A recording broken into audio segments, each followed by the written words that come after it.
ശാലിനി സ്ഥലം എത്തി ഇറങ്ങാൻ ഒരു സ്കൂളിന്റെ മുന്നിൽ ഓട്ടോ നിന്നപ്പോൾ മിനി ശാലിനി തട്ടി വിളിച്ചു.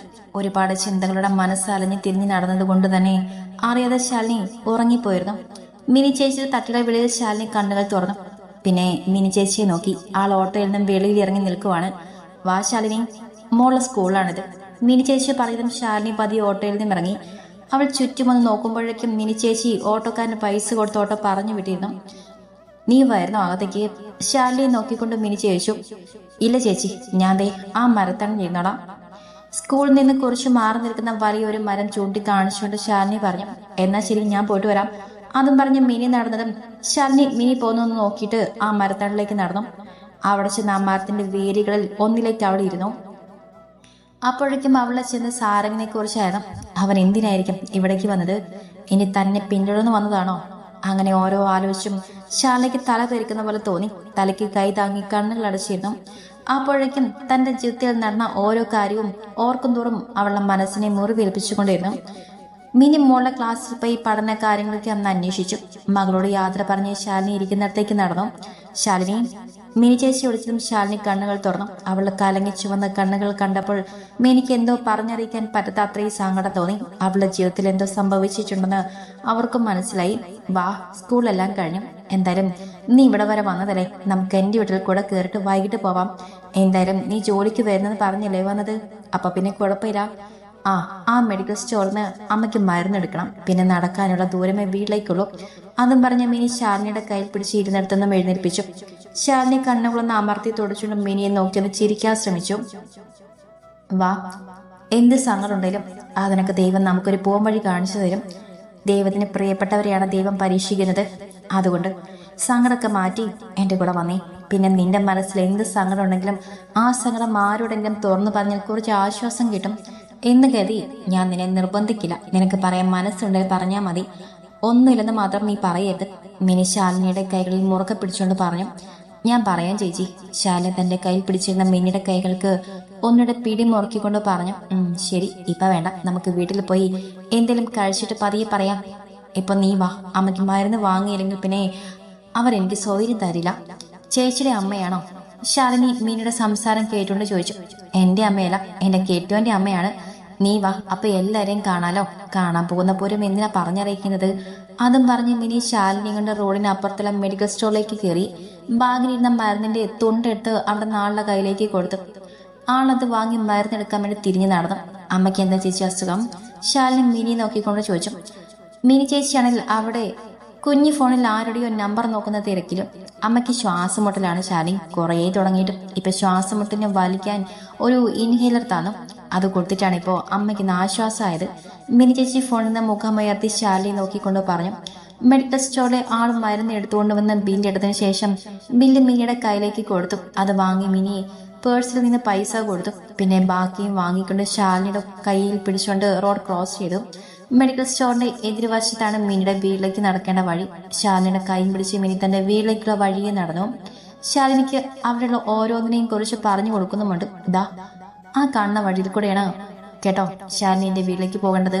ഒരു വളവ് തിരിഞ്ഞു വന്നപ്പോ മെയിൻ റോഡൊക്കെ മാറി ഒരു സാധാരണ കുഞ്ഞു റോഡിലേക്ക് കയറിക്കൊണ്ട് മിനി പറഞ്ഞു.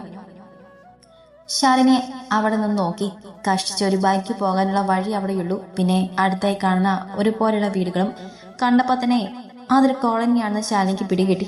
2 പെൺകുട്ടികളെയും കൊണ്ട് ഈ ചേച്ചി ഇവിടെയാണോ താമസിക്കുന്നത്? ശാലിനി ആ നേരം ചിന്തിച്ചു പോയി. ഇപ്പൊ കുറഞ്ഞ വാടകയ്ക്ക് ഇങ്ങനെയുള്ള വീടേ കിട്ടൂ ശാലിനി. അവളെ ചിന്തിച്ചുള്ള നിൽപ്പ് കണ്ട് മിനി പറഞ്ഞു. അയ്യോ, ഞാനങ്ങനെയൊന്നും കരുതിയില്ല ചേച്ചി. ശാലിനി മിനി ചേച്ചി എന്ത് കരുതി കാണുമെന്ന് ചിന്തിച്ചു പറഞ്ഞു. നീ ടെൻഷൻ ആകണ്ട പെണ്ണേ, ഞാൻ പറഞ്ഞതേ ഉള്ളൂ. നീ വാ, ഞാൻ ഉച്ചയ്ക്ക് വരുമെന്ന് പറഞ്ഞിട്ട് താമസിച്ചാൽ അത് മതി അമ്മയ്ക്ക്. ശാലിനിയുടെ കൈ പിടിച്ചുകൊണ്ട് നടക്കുന്ന കൂട്ടത്തിൽ മിനി പറഞ്ഞു. അവളും അവിടേക്ക് ചുറ്റി നോക്കിക്കൊണ്ട് മിനിയുടെ ഒപ്പം നടന്നു. കുറച്ച് നടന്നും ഒരു പെട്ടിക്കടയോട് ചേർന്ന് കുറെ ചെറുപ്പക്കാരൻ നിൽക്കുന്നു. ആ കടയുടെ അടുത്തെത്തിയപ്പോൾ മിനി ചേച്ചി തന്നെ ചേച്ചിയുടെ ഇപ്പുറത്തെ സൈഡാക്കിയിട്ട് അവന്മാരുടെ സൈഡിൽ ചേച്ചി നടന്നു. അതിന്റെ അടുത്തെത്തിയപ്പോൾ മനസ്സിലായി ചേച്ചി എന്തിനാണ് തന്നെ അപ്പുറത്തെ സൈഡിലാക്കിയതെന്ന്. ഓരോരുത്തരുമാരുടെ നോട്ടവും ബാക്കിയുള്ള ചിരിയും പിന്നെ അർത്ഥം വെച്ചുള്ള പാട്ടും ശാലിനിക്ക് അതൊക്കെ കണ്ടപ്പോൾ ചേച്ചിയുടെ കൂടെ ഇങ്ങോട്ട് വരണ്ടായിരുന്നു എന്ന് വരെ തോന്നിപ്പോയി. കുറച്ചങ്ങ് ചെന്നപ്പോഴും അവന്മാരിൽ ആരോ എന്തോ ചോദിച്ചപ്പോൾ ചേച്ചി തിരിഞ്ഞ് അവന്മാരെ തുറച്ചു നോക്കി. ആ നോട്ടം കണ്ട് കുറച്ചുപേര് അങ്ങ് ഒതുങ്ങി. പക്ഷേ ആ ചോദിച്ചവനൊരു കൂസലില്ല. അവന്റെ കണ്ണ് തന്നിലാണെന്ന് ശാലിനിക്ക് മനസ്സിലായി. ചേച്ചി വാ, നമുക്ക് പോവാം. ശാലിനി മിനി ചേച്ചിയുടെ കയ്യിൽ പിടിച്ചുകൊണ്ട് പറഞ്ഞു. ശാലിനിയുടെ പേടിച്ചുള്ള നിൽപ്പ് കണ്ട് മിനി ചേച്ചി ഒന്നുകൂടെ അവിടേക്ക് നോക്കിയിട്ട് ശാലിനിയെയും കൊണ്ട് ഒരു സ്നേഹമതിൽ കെട്ടിയ വീട്ടിലേക്ക് കയറി ചെന്നു. ഓ, തമ്പുരാട്ടി വന്നോ? എത്ര നേരമായിടി നിന്നെ നോക്കിയിരിക്കാൻ തുടങ്ങിയിട്ട്? മനുഷ്യനിവിടെ ശ്വാസം വിട്ട് ചാവാറായി. അതും പറഞ്ഞ് മുറ്റത്തേക്ക് അവരുന്ന് നീട്ടി തുപ്പി. ഞാൻ മെഡിക്കൽ സ്റ്റോറിൽ കയറിയപ്പോൾ താമസിച്ചതാ. ദാ നിങ്ങളെ മരുന്ന്. തിണ്ണിലിരിക്കുന്ന അവിടെ കയ്യിലേക്ക് മരുന്ന് വെച്ച് കൊടുത്തിട്ട് ശാലിനിയോട് അകത്തേക്ക് കയറി വരാൻ പറഞ്ഞിട്ട് മിനി പിറുപുറത്തുണ്ട് അകത്തേക്ക് പോയി. അപ്പോഴേക്കും ശാലിനി അടിപിടി നോക്കുന്ന തിരക്കിലായിരുന്നു ആ സ്ത്രീ. ശാലിനി അവിടെ നോട്ടം കണ്ട് വേഗം മിനിയുടെ പുറകെ അകത്തേക്ക് കയറി. എന്നാലും അവൾ എന്തായിരിക്കും അവിടെ? ആ വീട്ടിലേക്കുള്ള യാത്രയിൽ സാരംഗിന്റെ ചിന്ത അതായിരുന്നു. എന്നാലും വീട്ടിൽ നിന്നതിനേക്കാൾ ഒന്നുകൂടെ തൊടുത്തിട്ടുണ്ട്. നീ മാത്രമാണ് എന്നിൽ നിന്ന് വഴുതിപ്പോയ ഒരേ ഒരു പെണ്ണ്. എത്രയോ പെണ്ണുങ്ങളെ ഈ സാരംഗ് വളച്ചെടുത്തിട്ടുണ്ട്. അതുപോലെ തന്റെ ആവശ്യം കഴിഞ്ഞ് വലിച്ചെറിഞ്ഞ് കളയാറുമുണ്ട്. പക്ഷെ തന്റെ മുന്നിൽ ഉണ്ടായിട്ട് പോലും അവളെ തനിക്കൊന്നും ചെയ്യാൻ പറ്റിയിട്ടില്ല. നിന്നെ എനിക്ക് വേണം. അത് ഏത് മാർഗത്തിലൂടെ കൂടെ ആയാലും. കാത്തിരുന്ന് കിടന്നതിന്റെ സുഖം അത് പറഞ്ഞറിയിക്കാൻ പറ്റില്ല. നീ എന്നിലേക്ക് തന്നെ വന്നു ചേരും. അന്ന് നിന്നെ ഞാൻ കടിച്ചു കൊടയും. ഒരു വഷളം ചിരിയോടെ അവൻ ഓർത്തു. ശാലിനി വീട്ടിൽ ചെല്ലുമ്പോൾ മിനി നേരെ അടുക്കളയിലേക്ക് പോയിട്ടുണ്ട്. ശാലിനിയും ആ കുഞ്ഞു വീട് നോക്കി. 2 മുറിയും 1 ഹാളും കുഞ്ഞൊരടുക്കളയും. ശാലിനി അടുക്കളയിലേക്ക് കയറി ചെന്നപ്പോൾ ധൃതിയിൽ അടുക്കളയിൽ എന്തൊക്കെയോ ചെയ്യുന്നുണ്ട് മിനി ചേച്ചി. ഒന്നും തോന്നല്ല ശാലിനി, അമ്മ എങ്ങനെ ഒരു ടൈപ്പാണ്. പിന്നെ നിന്നെ എന്റെ കൂടെ വിളിച്ചുകൊണ്ട് വരാത്തതും അമ്മയുടെ സ്വഭാവം അറിയാവുന്നത് കൊണ്ടാ. ഞാൻ നിന്നെ വിളിച്ചോണ്ട് കയറി വന്നെങ്കിൽ നമ്മൾ രണ്ടിനും വേറെ എന്തോ പരിപാടി ഉണ്ടെന്ന് പറയും ആ തള്ള. അതാ ഞാൻ നിന്നെ അവിടെ നിർത്തിയിട്ട് വന്നത്. മിനി ശാലിനി അവിടെ അടുത്ത് വന്ന് കണ്ടുകൊണ്ട് പറഞ്ഞു. അത് സാരില്ല ചേച്ചി. അല്ല, ചേട്ടനെ കണ്ടില്ലല്ലോ. ചേട്ടൻ ജോലിക്ക് പോയി കാണും അല്ലെ?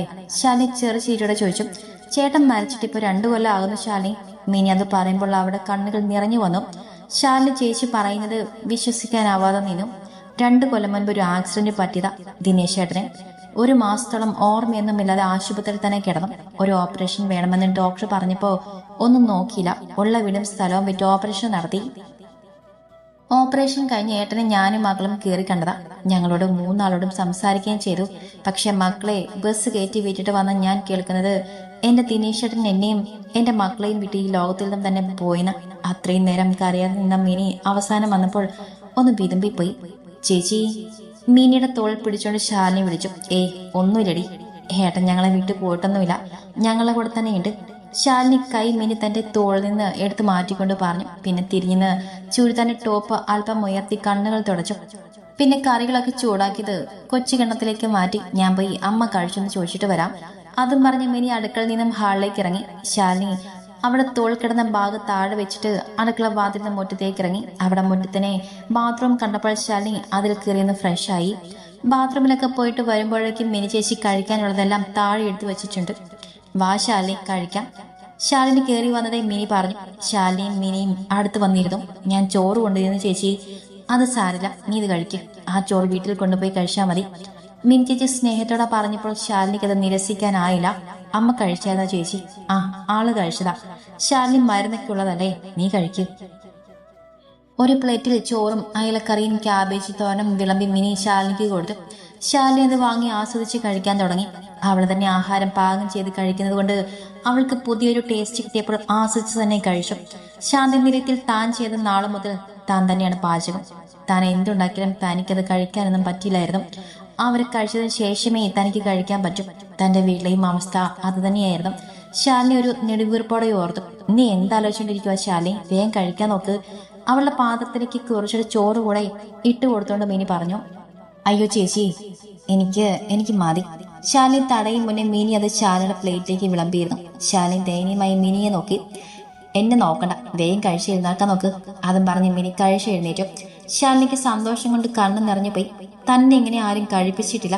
അച്ഛനല്ലാതെ ആരും തന്നോട് കഴിച്ചെന്ന് ചോദിച്ചിട്ടില്ല.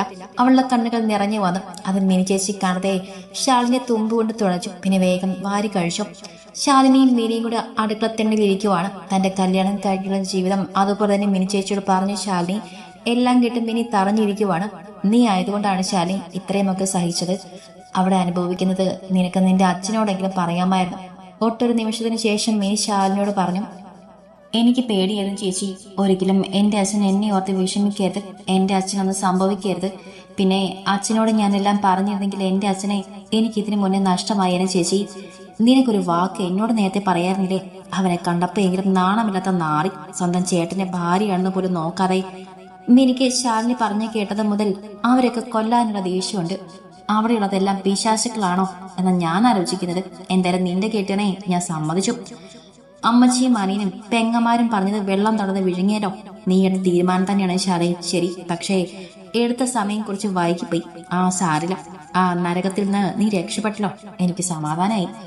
ഇനി നീ നല്ലൊരു വക്കീലിനെ കണ്ടിട്ട് നട്ടല്ലാത്തവനുമായുള്ള ബന്ധം അങ്ങ് വേണമെന്ന് വെക്ക്. അത് നിന്റെ ഇനിയുള്ള ജീവിതത്തിന് നല്ലത്. അല്ലെങ്കിൽ ഇനിയും അവൻ ഒലിപ്പിച്ചോണ്ട് വരും.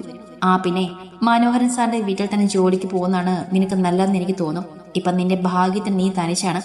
നമുക്ക് ആൾബലം വേണ്ടേ? നിനക്ക് ഒറ്റയ്ക്ക് വക്കീലിനെ കാണാനൊന്നും പോകാൻ അറിയില്ല.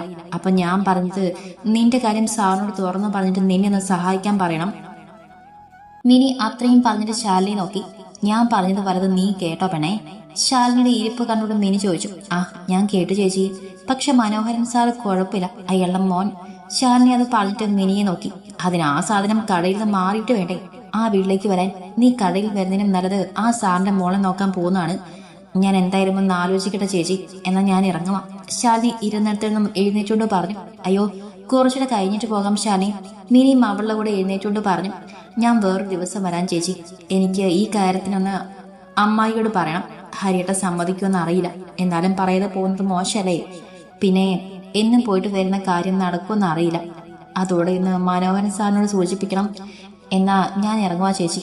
കയ്യിലിരുന്ന ബാഗ് തോൾ തൂക്കിയിട്ട് ശാലിനി പറഞ്ഞു. എന്നാ ഞാൻ നിന്നെ ബസ് സ്റ്റോപ്പ് വരെ കൊണ്ടാക്കി തരാം, ഒറ്റയ്ക്ക് പോവണ്ട. അതും പറഞ്ഞ് മിനി അകത്തേക്ക് കയറി. ശാലിനിയും തടയാൻ പോയില്ല. കാരണം നേരത്തെ വന്നപ്പോൾ അവിടെ ഉള്ളവന്മാരുടെ നോട്ടം അമ്മാതിരിയായിരുന്നു. മിനി ഒരു ഷാൾ തോളത്തിട്ടുകൊണ്ട് ഇറങ്ങി വന്നു.